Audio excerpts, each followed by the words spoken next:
يا مركز النور فيك الإخاء وفيك المحبة فيك النقاء يا مركز النور فيك الإخاء وفيك المحبة فيك النقاء وفيك تجمع شمل الشباب فصرت بحق لهم ملتقى وفيك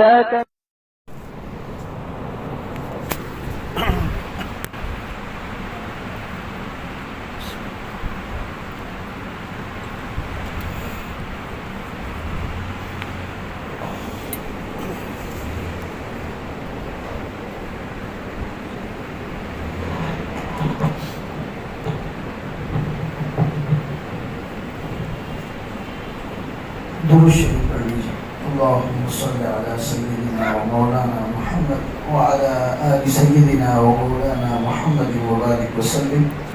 الحمد لله رب العالمين والصلاة والسلام على سيد الأنبياء والمرسلين وعلى آله وأصحابه وأزواجه وذرياته ومن تبعهم بإحسان إلى يوم الدين.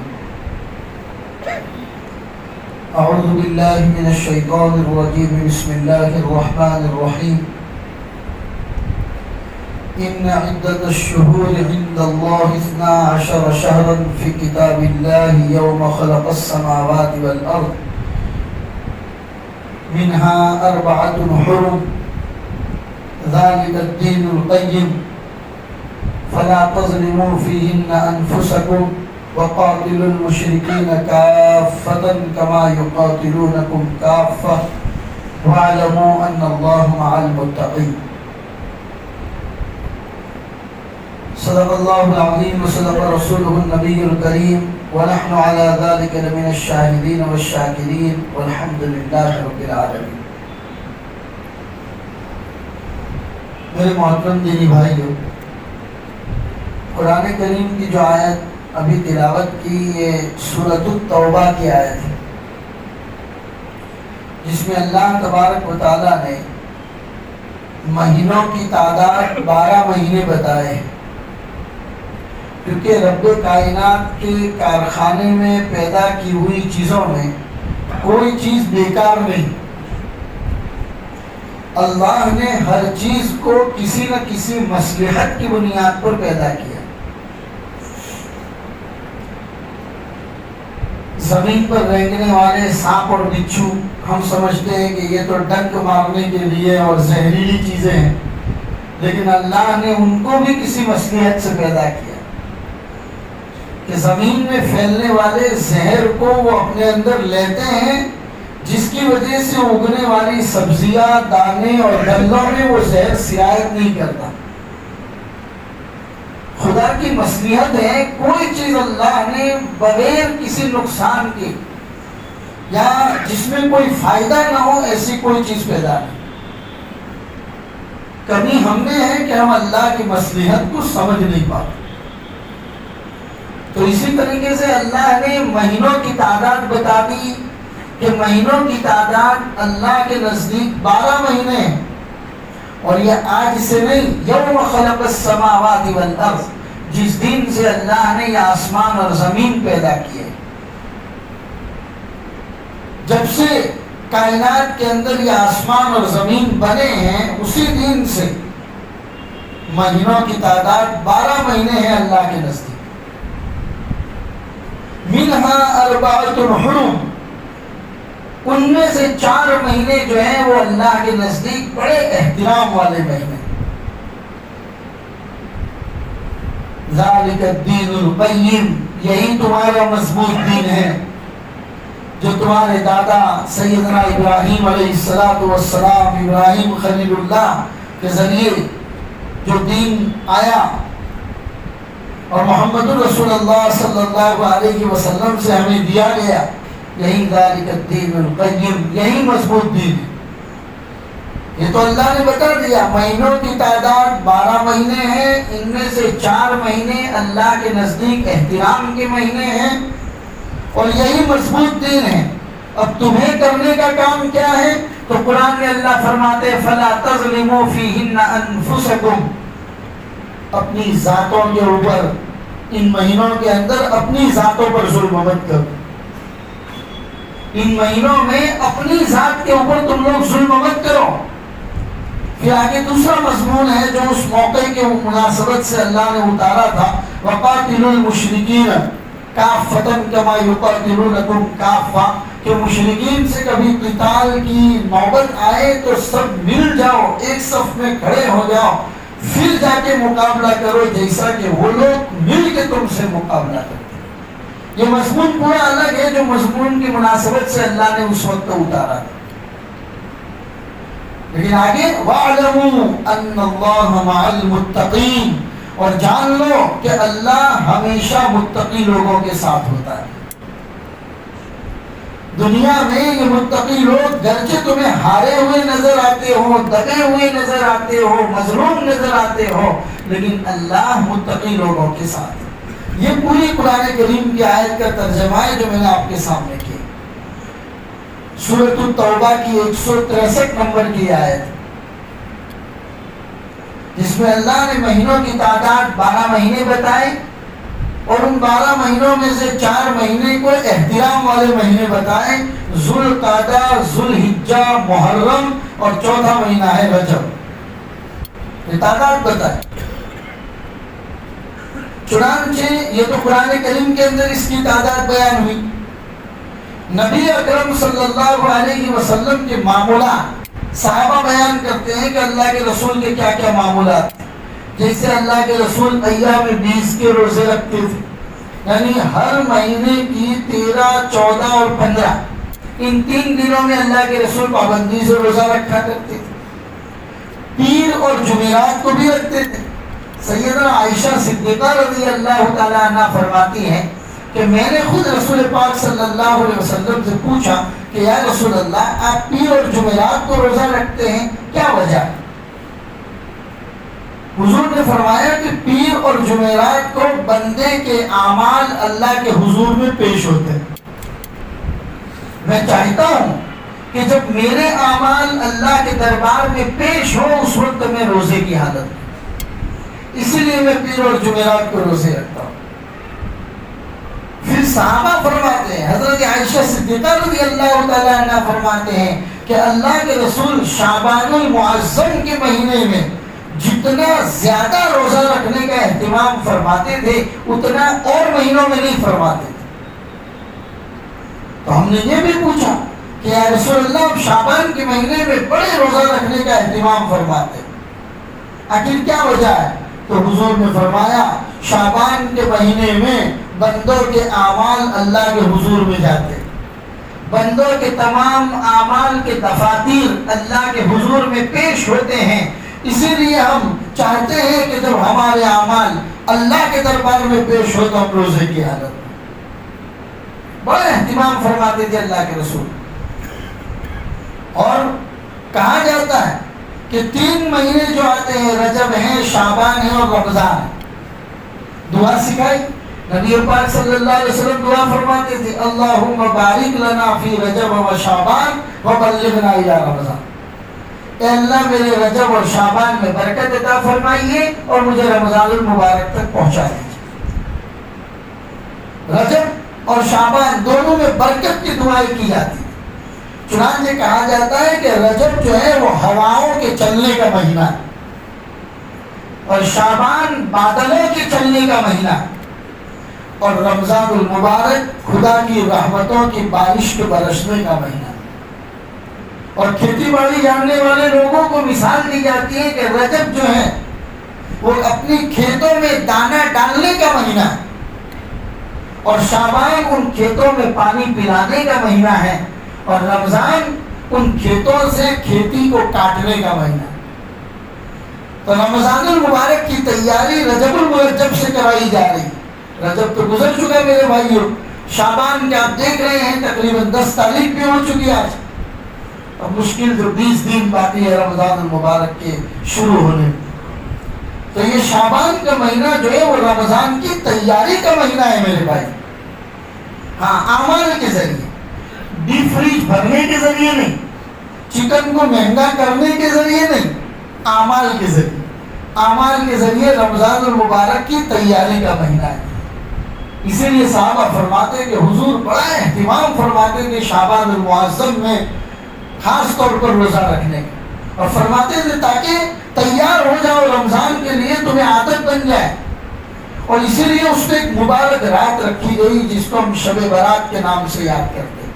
شب کے معنی رات اور برات کے معنی بری ہو جانا، گناہوں سے صاف ہو جانا، گناہوں سے بری ہو جانا.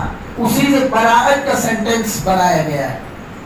تو شب برات یہ گناہوں سے بری کرنے کا، اللہ آپ کو گناہوں سے پاک کرنا چاہتے ہیں، صاف کرنا چاہتے ہیں، بری کرنا چاہتے ہیں. آپ کو رمضان کے لیے اللہ صاف اور شفاف بنانا چاہتے ہیں، اسی لیے مبارک رات آپ کو عطا فرمائے. بڑی مبارک رات ہے. حدیث میں بہت ساری روایتیں ہیں. بیہقی کی ایک روایت میں آپ کے سامنے بیان کروں کہ رسول پاک صلی اللہ علیہ وسلم سے پوچھا گیا، دعوات الکبیر امام بیہقی کی بہت بڑی حدیث کی کتاب ہے، اس میں حضرت عائشہ صدیقہ رضی اللہ تعالیٰ عنہ فرماتی ہے کہ میں نے اللہ کے رسول سے اس رات کے بارے میں پوچھا، یا رسول اللہ یہ رات کیا ہے، اس رات کے بارے میں ہمیں بتائیے جس کو ہم شب برات کے نام سے یاد کرتے ہیں. تو رسول پاک صلی اللہ علیہ وسلم نے فرمایا شب برات وہ عظیم رات ہے جس میں بنی آدم یعنی حضرت آدم علیہ السلام کی اولاد میں جتنے آئندہ سال پیدا ہونے والے ہیں ان تمام کی لسٹ تیار کی جاتی. جو آئندہ سال میں فوت ہونے والے ہیں، انتقال کرنے والے ہیں، ان کی بھی لسٹ تیار کی جاتی اور فرشتوں کے ہاتھوں میں سونپ دی جاتی. حالانکہ ہر انسان کی تقدیر تو اللہ نے آسمان زمین بنانے سے بہت پہلے لکھ دی تھی. جب اللہ نے قلم پیدا کیا تھا، جس قلم کی قسم اللہ نے 29ویں پارے میں کھائی ہے، نون والقلم وما یسطرون، اس قلم کی قسم کے جس کے ذریعے تمہاری تقدیریں لکھی گئی. تو ہر انسان کی تقدیر تو اللہ نے آسمان زمین بنانے سے پہلے بھی لکھ دی تھی، لیکن ان تقدیروں، ان چوپڑوں میں سے تمہاری لسٹ بنا بنا کر تمہیں روزی میں برکت ملے گی، تمہارے گھر میں اولاد پیدا ہوگی، تمہارے یہاں یہ اچھائیاں آئے گی، یہ فوت ہوگا، اس کا انتقال ہوگا، یہ تمام چیزوں کی لسٹ بنا کر تیار کر کے فرشتوں کے ہاتھوں میں دی جاتی. تو بیہقی کی روایت میں حضرت عائشہ صدیقہ رضی اللہ تعالیٰ عنہ نبی اکرم صلی اللہ علیہ وسلم کے حوالے سے بیان کرتی ہے. پھر فرمایا کہ اس مبارک رات میں بندوں کے اعمال اٹھائے جاتے ہیں.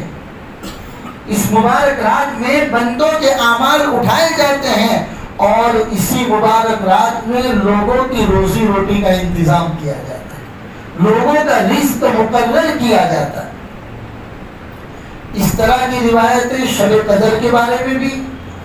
تو بعض لوگ پوچھتے ہیں کہ مولانا یہ تمام فضائل شب برات کے بارے میں ہیں یا رمضان میں جو شب قدر آتی ہے اس کے بارے میں؟ تو اس کا جواب حدیث کی روشنی میں یہ دیا جاتا ہے کہ یہ جو تمام برکتیں، خیر، بھلائیاں آپ کو ملے گی، یہ تمام اللہ تبارک و تعالیٰ شب قدر میں عطا فرمائیں گے، لیکن اس کی تیاریاں، اس کا لسٹ اللہ تبارک و تعالیٰ فرشتوں کو شب برات میں دے دیتے. پہلے ہی ان کو دیا جاتا ہے فلاں آدمی کی روزی میں برکت ہوگی، فلاں کے گھر میں یہ خیر، یہ بھلائیاں، یہ خوشیاں نصیب ہوگی. یہ تمام چیزیں اللہ شب برات میں عطا فرما دیتے. تو بڑی مبارک رات ہے میرے بھائی. ان راتوں میں اللہ کی عبادتوں کا خوب اہتمام کرنا چاہیے. راتوں کو مٹر گشتی میں، دوستوں کے ساتھ بائک چلانے میں، پارٹیاں کرنے میں، ان تمام چیزوں میں اپنی عظیم راتوں کو بیکار نہیں کرنا چاہیے. ان راتوں میں عبادت خوب کرو. لوگ پوچھتے ہیں مولوی صاحب کیا عبادت کریں؟ تو بتایا جاتا ہے کوئی خاص عبادت نہیں ہے. کوئی یوں کہتا ہے کہ کوئی مخصوص 4 رکعت پڑھی جاتی ہے جس میں سورہ فاتحہ کے بعد یہ سورت پڑھنی ہے تو اتنا ثواب ملے گا، اتنا وہ ہوگا. اس طرح کی کوئی مخصوص عبادت، کوئی خاص عبادت اللہ کے رسول صلی اللہ علیہ وسلم نے بیان نہیں فرمایا. آپ سے جو ہو سکے، بلکہ اہتمام کرو کہ وہ عبادتیں اپنے گھروں میں ادا کرو، مسجدوں میں نہیں۔ مسجد میں خیر الگ بات ہے کہ آدھا گھنٹہ پون گھنٹے کے لیے لوگوں کو جمع کر دیا، شب برات کی اہمیت سمجھا دی، کیونکہ ہم سے زیادہ غافل انسان اس کائنات میں کوئی نہیں۔ ابھی بتایا، شام کو بھول جاتے ہیں دوبارہ۔ تو بیچارے علماء کوشش کرتے ہیں کہ اس مبارک رات میں عشاء کی نماز کے بعد فوراً آدھا گھنٹہ جمع کر کے لوگوں کو سمجھا دیا جائے کہ یہ رات کتنی مبارک رات ہے جو تمہیں ابھی بتایا جائے۔ پھر اس کے بعد وہ 15-20 منٹ آدھا گھنٹہ بیان ختم ہو جائے، مسجد خالی کرو اور چلے جاؤ اپنے اپنے گھروں میں، اور اپنے گھروں میں تم سے جو ہو سکے وہ عبادت کرو۔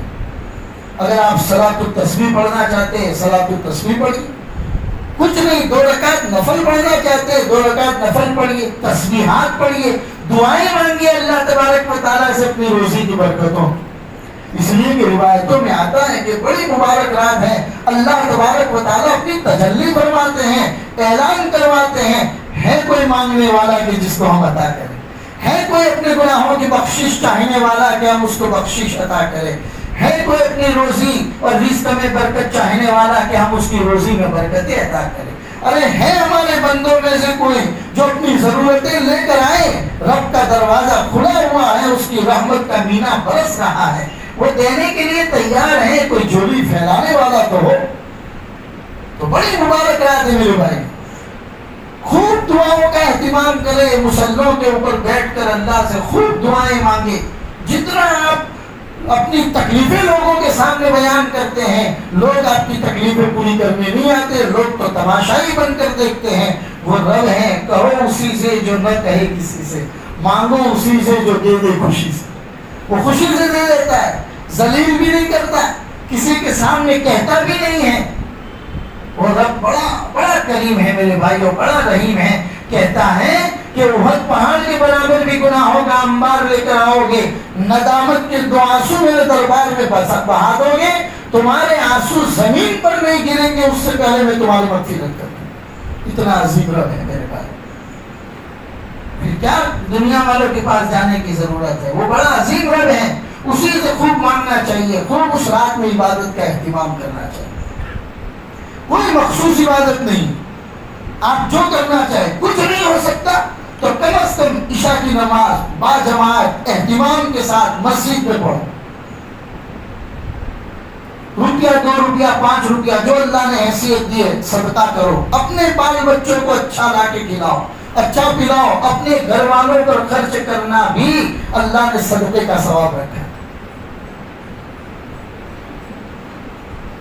پھر عشاء کی نماز پڑھ کے خوب تسبیحات اور دعا کر کے سو جاؤ، اور ارادہ کر کے سو کہ فجر کی نماز با جماعت اہتمام کے ساتھ مسجد میں امام کے پیچھے جماعت کے ساتھ پڑھیں گے، آپ کی پوری رات اللہ کی فہرست میں عبادت میں لکھی جائے۔ آپ کے اعمال جب فجر کے وقت شب برات ختم ہوگی اور فجر کے وقت میرے اور آپ کے اعمال جب دفتروں کی شکل میں فرشتے اللہ کے دربار میں لے کر جائیں گے، تب اللہ کے دربار میں لکھا ہوا ہوگا کہ یہ بندہ تو پوری رات اللہ کی عبادت میں مشغول ہے۔ اے اللہ، جس کی فہرست ہم تیرے پاس لے کر آئے ہیں، جس کا چوپڑا ہم تیرے پاس لے کر آئے ہیں، وہ تیرا بندہ تو تیری عبادت میں مشغول ہے۔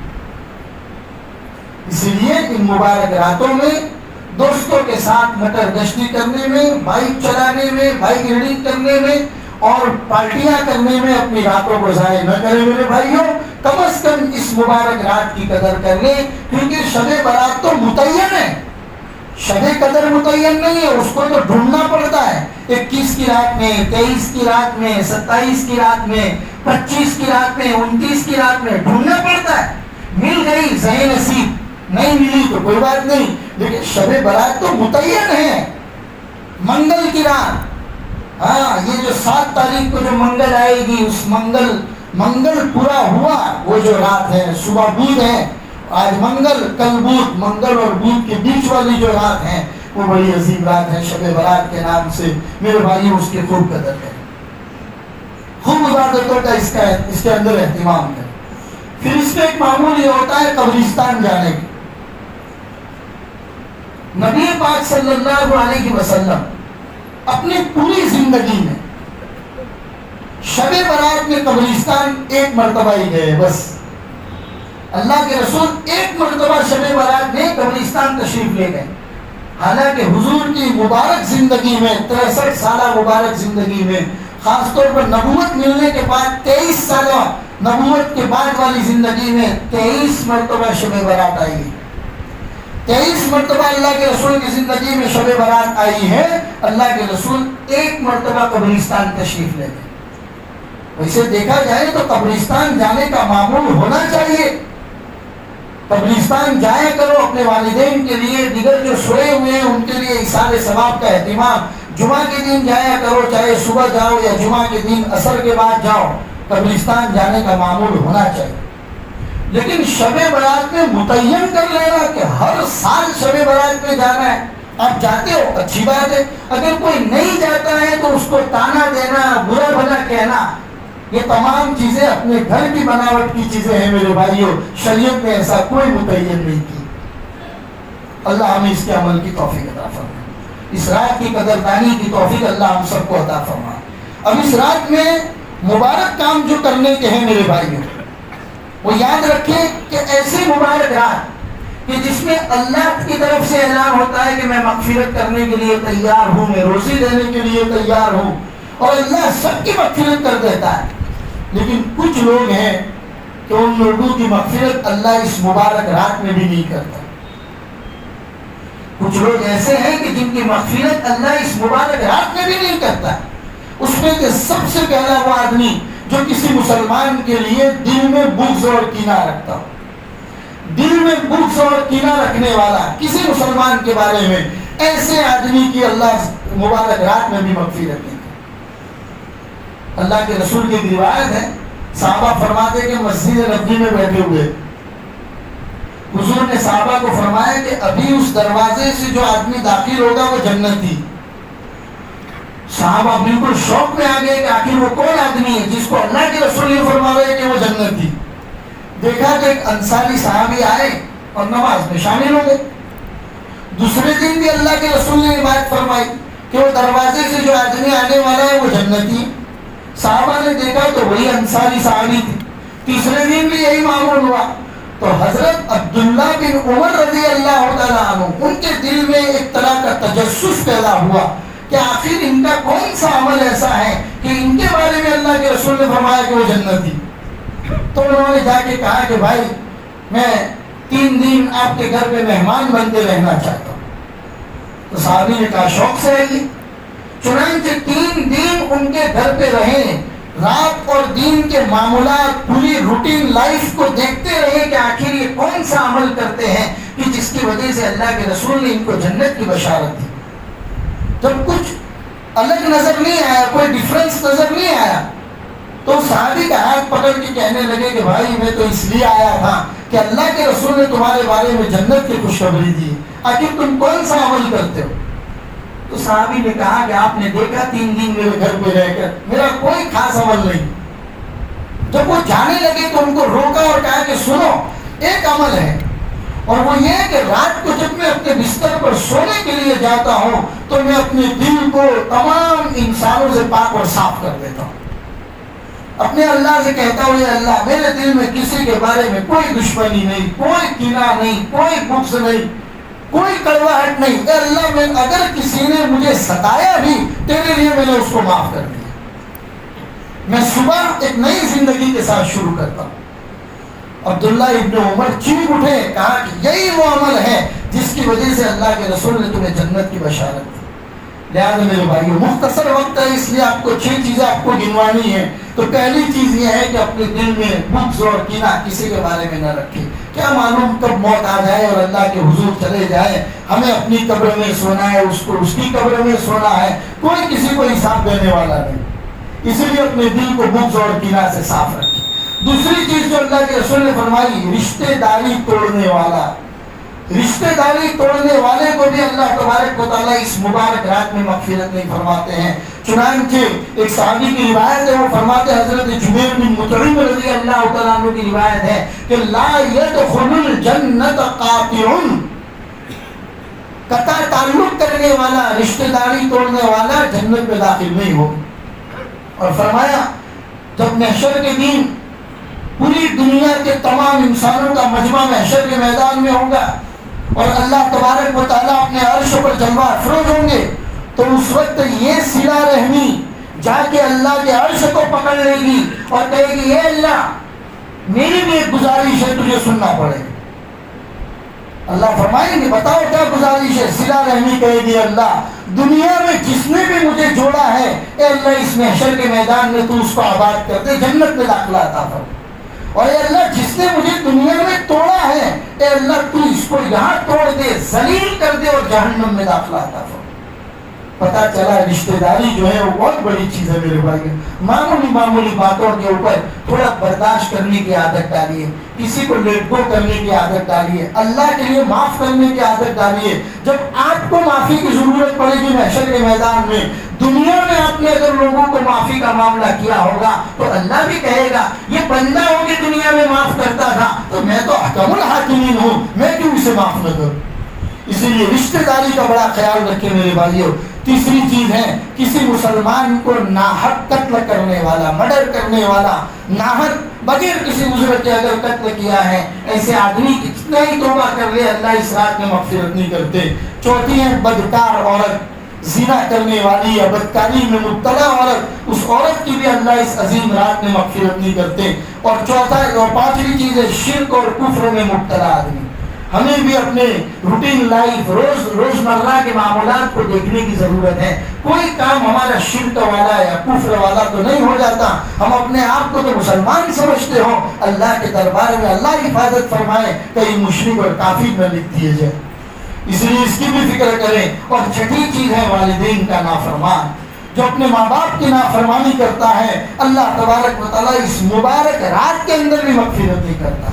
لہٰذا میرے بھائیوں اگر پچھلے دنوں میں کبھی بھی ماں باپ کے ساتھ اونچی آواز سے بات کر لی ہو، نافرمانی ان کی کر لی ہو، جھڑک دیا ہو، بدتمیزی کر لی ہو، یہ رات آنے سے پہلے اپنے ماں باپ سے معافی صافی کا معاملہ کر لیں تاکہ اس مبارک رات میں اللہ کی مغفرت ہم سب کو نصیب ہو جائے۔ اور ساتویں چیز ہے ٹخنے کے نیچے پائجامہ پہننے والا، جس کو آج ہم نے شوق بنا لیا ہے، اور ٹخنے کے نیچے پائجامہ پہننے والے کو بھی اللہ تبارک و تعالیٰ مغفرت نہیں کرتے۔ اور آٹھویں چیز ہے شراب پینے والا، شراب میں مبتلا، انرجی ڈرنک کے نام پر الکوہل کے کون سے الکوہل پیے جاتے ہیں میرے بھائیوں، لہٰذا اس کو سمجھنے کی ضرورت ہے۔ میں بار بار کہتا ہوں کہ ڈرگس ان تمام چیزوں سے اپنے آپ کو بچاؤ، دنیا تو برباد کرو گے سو کرو گے، آخرت بھی برباد ہوگی، اور ایسی مبارک رات کے اندر اللہ کی مغفرت بھی نصیب نہیں ہوگی۔ اللہ تبارک و تعالیٰ کہنے سننے سے زیادہ ہم سب کو عمل کی توفیق عطا فرمائے۔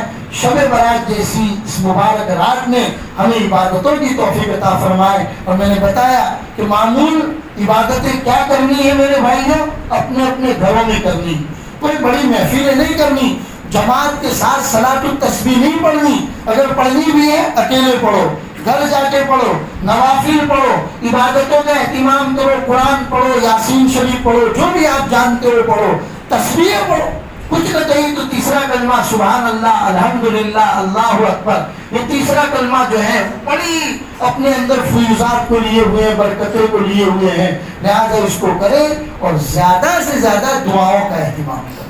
اللہ سے خود اپنے لیے مانگے، اپنے معاشرے کے لیے، اپنی نیک اولاد کے لیے، اولاد کے فیوچر کے لیے، ہمارے ملک کے لیے، ملک کی امن اور شانتی کے لیے، یہ تمام چیزوں کے دعاؤں کا اہتمام کریں۔ اللہ ہم سب کو کہنے سننے سے زیادہ عمل کی توفیق عطا فرمائے۔ جہاں تک روزہ رکھنے کی بات ہے، بعض لوگ کہتے ہیں 15 شعبان یعنی کہ بدھوار جو آتا ہے روزہ رکھنا، تو حدیث سے کوئی روزہ رکھنا وغیرہ مستقل ثابت نہیں ہے۔ اگر آپ رکھنا چاہتے بھی ہیں تو رکھ سکتے ہیں، کوئی برائی والی بات بھی نہیں ہے۔ وصلی اللہ علی النبی الکریم وعلی آلہ واصحابہ اجمعین برحمتک یا ارحم الراحمین۔